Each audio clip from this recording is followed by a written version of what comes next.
Imagine waking up tomorrow and your savings are worth half of what they were yesterday. Not because of a bad investment, not because of a scam, but because the entire financial system, the one your parents trusted, the one your government built, simply reset. It sounds impossible. It sounds like a conspiracy theory. But it has already happened. Multiple times. On a schedule so precise, it almost feels deliberate. 1788, 1864, 1944, 2008. Every 70 to 80 years, the world's financial order cracks, breaks, and rebuilds itself from scratch. And right now, we are 80 years from the last reset.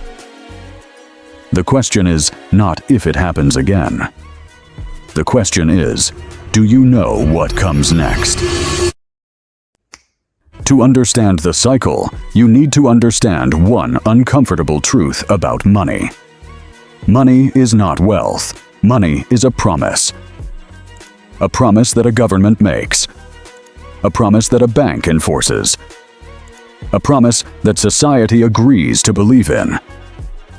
And like all promises, after enough lying, enough borrowing, enough war, they break.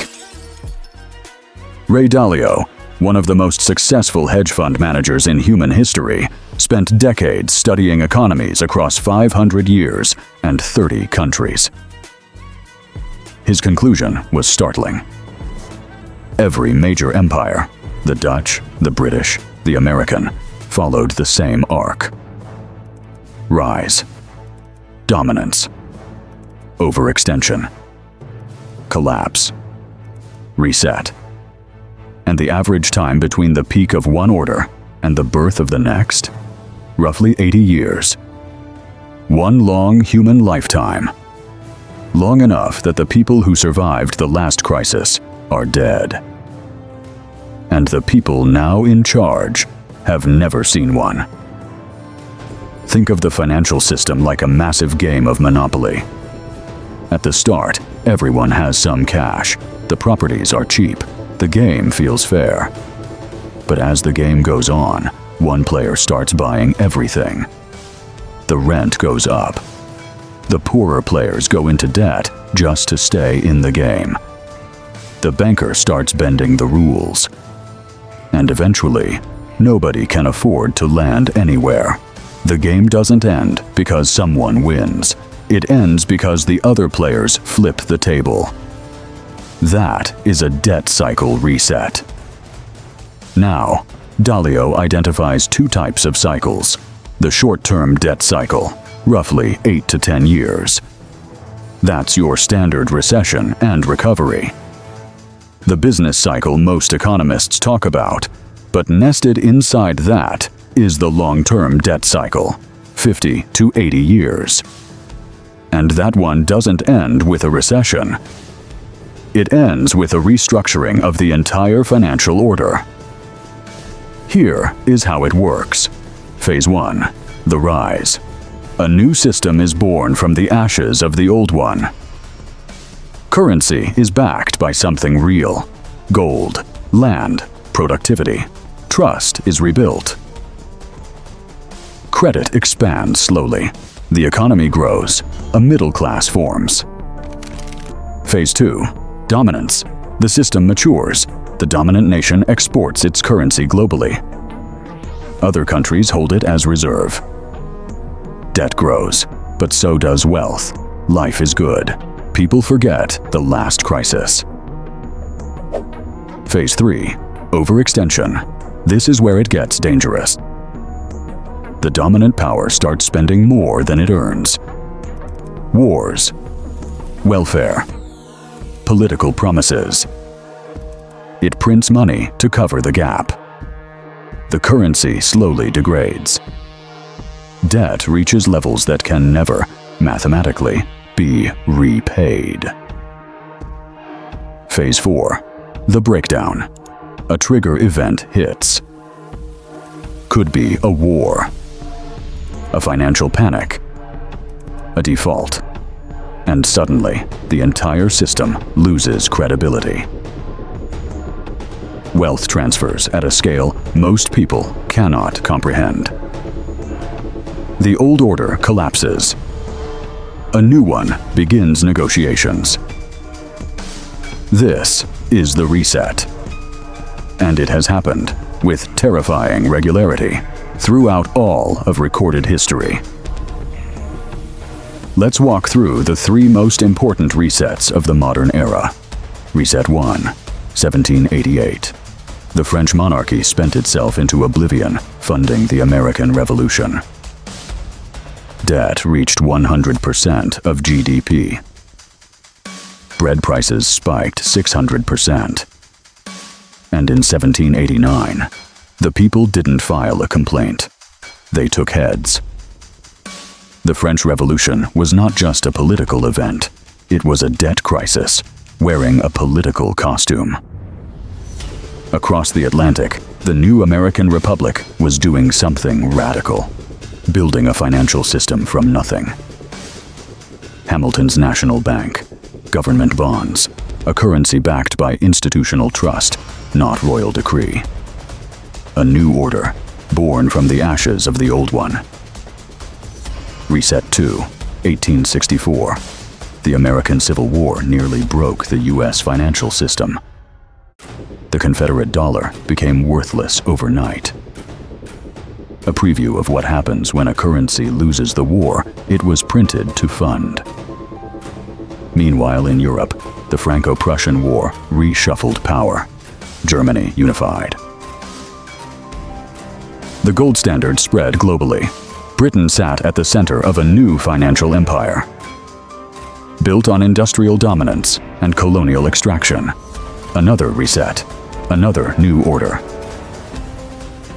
Reset 3, 1944. Bretton Woods. World War II is not yet over. But 44 nations gather at a hotel in New Hampshire, and they do something extraordinary. They redesign the entire global financial system in 3 weeks. The deal was this: the US dollar becomes the world's reserve currency. Every other currency pegs to the dollar. The dollar pegs to gold at $35 per ounce. America, the only major economy not bombed into rubble, becomes the world's banker. For 25 years, it worked beautifully. The post-war boom, the rise of the middle class, unprecedented global growth. And then, 1971.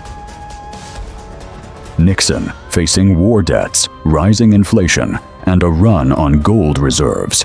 He simply canceled the promise. The dollar was no longer backed by gold.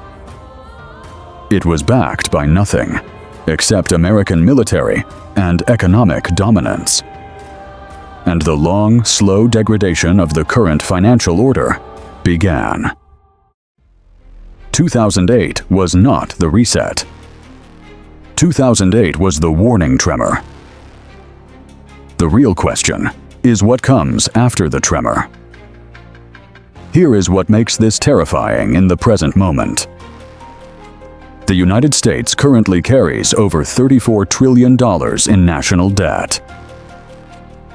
Global debt, government, corporate, and household combined, exceeds $315 trillion. That is 315% of global GDP.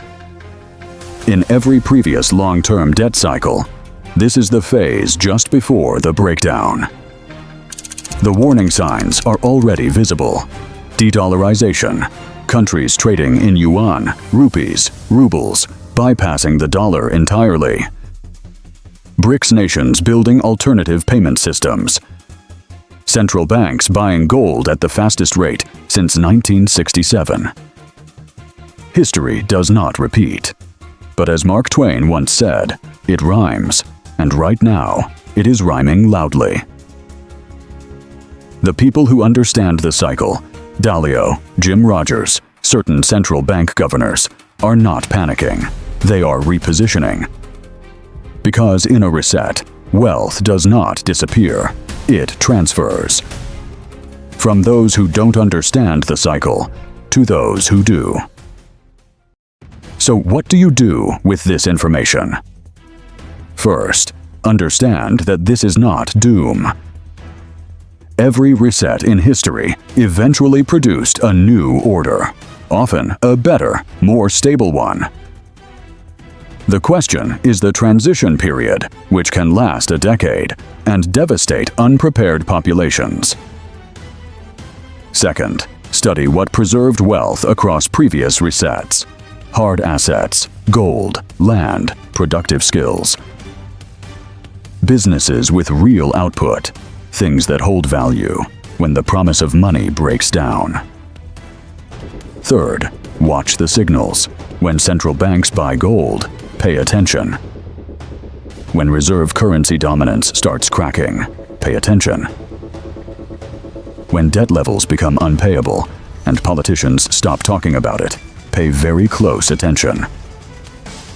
The cycle is not a conspiracy. It is the predictable result of human nature.